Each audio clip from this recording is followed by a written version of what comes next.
Bonjour et bienvenue à notre nouveau live de l'expert sur la belle problématique du e-learning.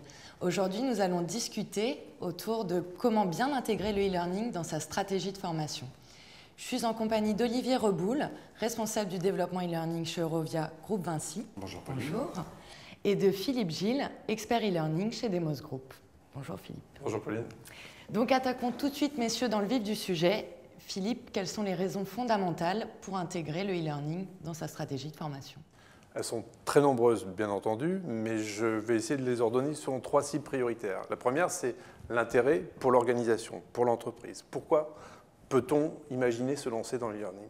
Première raison, c'est que la formation, on peut la décentraliser, on peut la rapprocher le plus près possible de l'apprenant et ainsi lui donner l'occasion de se former au plus proche de ses préoccupations, donc avec un maximum d'efficacité. Deuxièmement, on offre de la flexibilité en matière de formation. Inutile de bloquer une journée complète pour aller se former.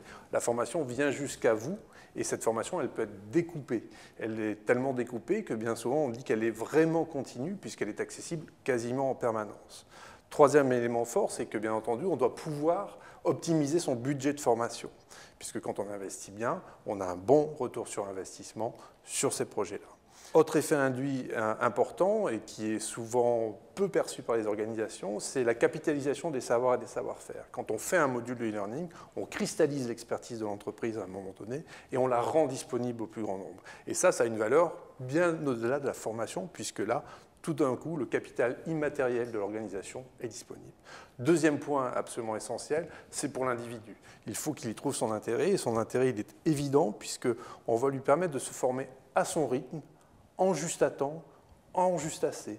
Juste assez parce qu'il va aller directement à ce dont il a besoin en fonction de son niveau de prérequis, en juste à temps parce que c'est bien là, accessible 24 heures sur 24, 7 jours sur 7, et il lui suffit de se connecter pour se former, et puis en fonction de son niveau de prérequis préalable, son niveau de compétence, de connaissance sur le sujet.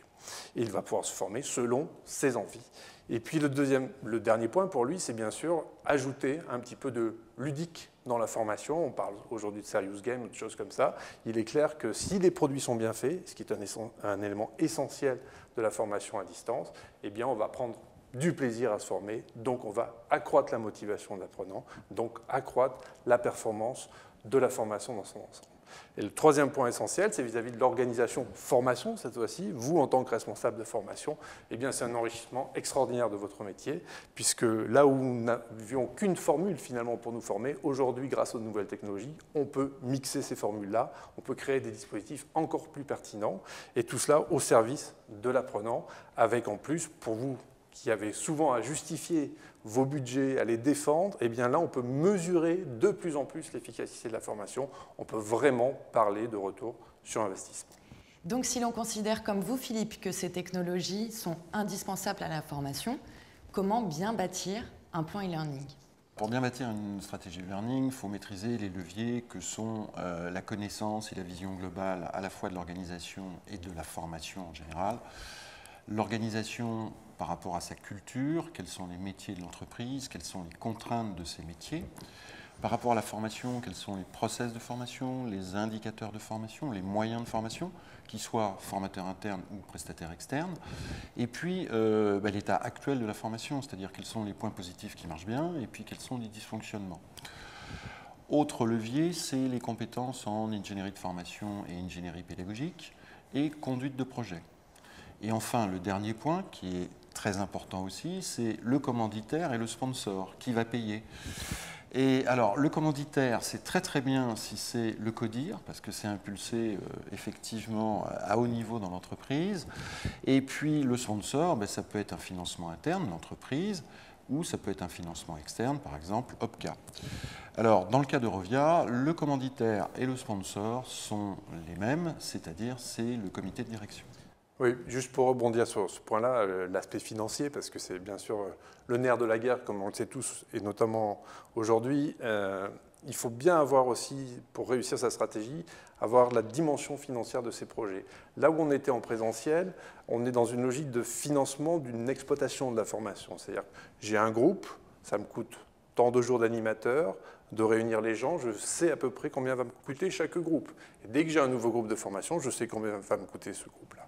Et je vais dépenser ou financer ma formation au fil de l'eau, au fil du temps, nombre de formateurs, salles, groupes. Là, on a une logique différente. Il va falloir investir sur un dispositif, investir sur de la ressource avant d'avoir formé. Donc il faut vendre cette démarche-là, mais l'avantage, bien sûr, c'est qu'une fois que vous avez investi, le stagiaire additionnel, l'apprenant additionnel, ne coûte que de façon marginale. Donc plus vous avez de gens à former, moins il coûte. Par contre, il faut arriver à vendre peut-être un peu plus de budget au démarrage avant d'avoir prouvé quoi que ce soit et que ça marche. Donc logique financière différente. Et si on veut optimiser son dispositif de formation au global, là aussi, il ne faut pas juxtaposer les choses. Il faut vraiment être dans une logique d'optimisation du dispositif de formation. Donc présentiel et e-learning, ce n'est pas la guerre des mondes, c'est plutôt l'optimisation des mondes.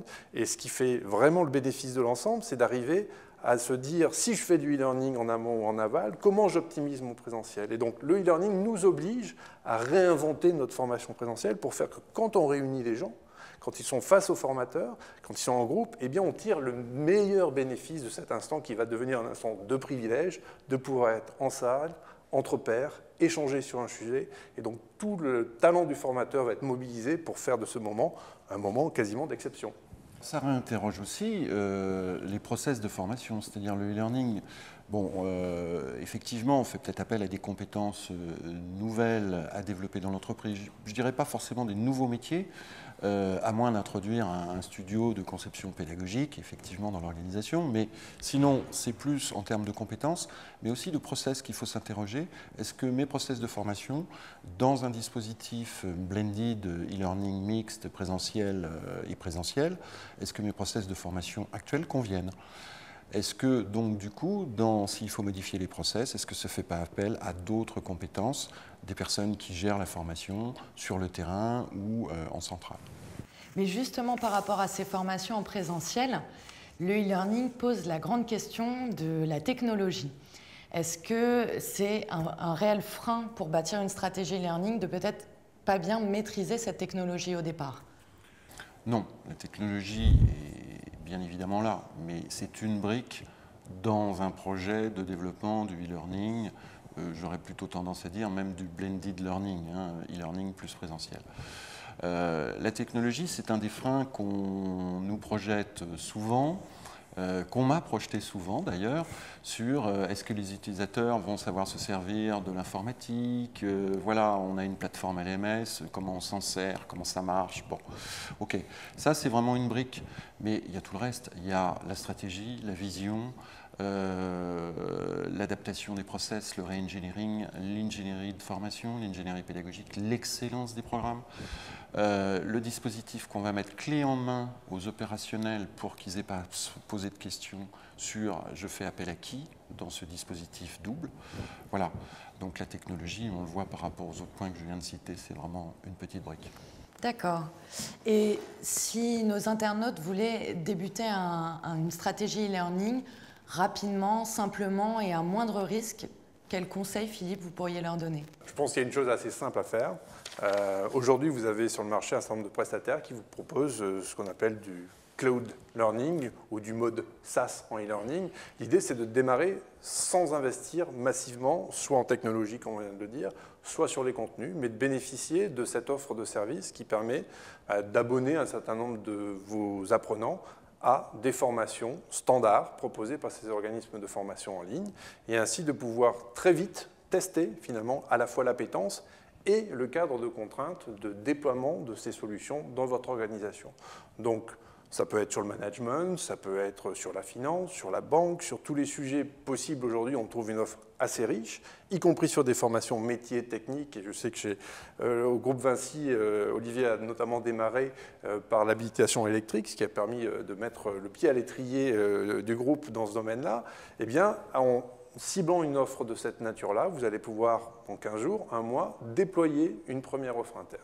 Quand je dis déployer, là où il faut faire attention, et ça sera un point essentiel de vigilance, c'est se dire que ça ne peut pas marcher s'il n'y a pas des services autour, s'il n'y a pas de l'humain, de l'accompagnement de la part du responsable de formation, mais aussi de l'accompagnement de la part de la société de service qui va se substituer à vous dans un certain nombre de cas pour administrer la plateforme, inscrire les apprenants, les accompagner, les relancer par des emails, bref, faire ce suivi-là de façon à faire que votre dispositif ne soit pas simplement de l'open bar où on va quand on a envie, mais un vrai projet de formation dans lequel chacun se retrouvera et où vous aurez mesuré l'ensemble des conditions qui font que ça marche, le e-learning.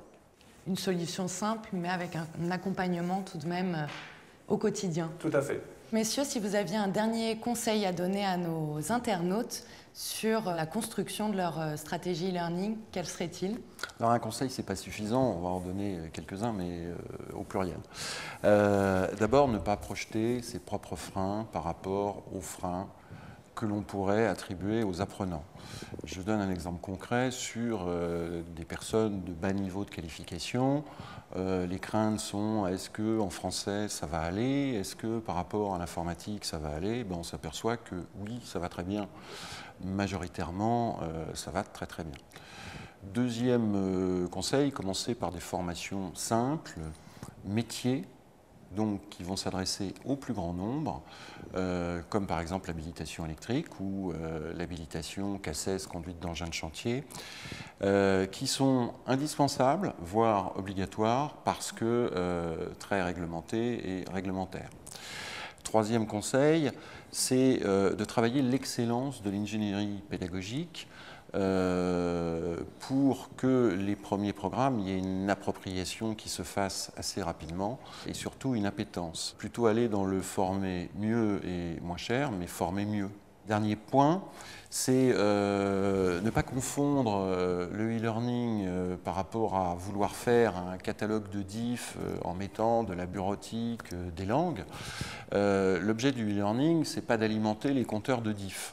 L'objet du e-learning, c'est une modalité complémentaire à celle du présentiel qui existe déjà. Donc, il ne faut pas confondre les deux idées.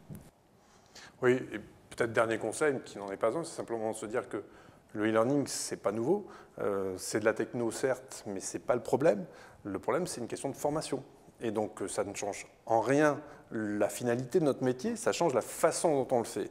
Et ça l'enrichit de façon fondamentale. Donc, il y a vraiment une chance énorme à saisir pour tous ceux qui nous écoutent. C'est en se lançant dans ces logiques d'intégration du e-learning dans la formation, en fait, on enrichit considérablement notre métier, pas simplement pour se faire plaisir, si on peut prendre du plaisir au passage, ne nous gênons surtout pas, mais surtout au service des apprenants. Parce que ce que l'on va créer, là où on avait une seule solution de formation qui était former les gens en salle, là on multiplie les dispositifs, on les enrichit, et tout ça simplement pour viser une meilleure efficacité, une meilleure efficience de la formation. Et j'ai l'habitude de dire souvent que avec la formation à distance, finalement, la formation n'a jamais été aussi près de l'apprenant qu'aujourd'hui, et elle n'a jamais été aussi continue qu'aujourd'hui, grâce à la variété des dispositifs que ces technologies nous permettent de mettre en œuvre. Donc, vive le e-learning. Une belle conclusion. Merci à tous les deux. J'espère que nos participants ont maintenant toutes les clés du succès pour bâtir leur propre stratégie e-learning. Et on se retrouve tout de suite donc avec Olivier et Philippe en chat pour répondre à vos questions en direct live. À tout de suite en ligne. Merci, à tout de suite.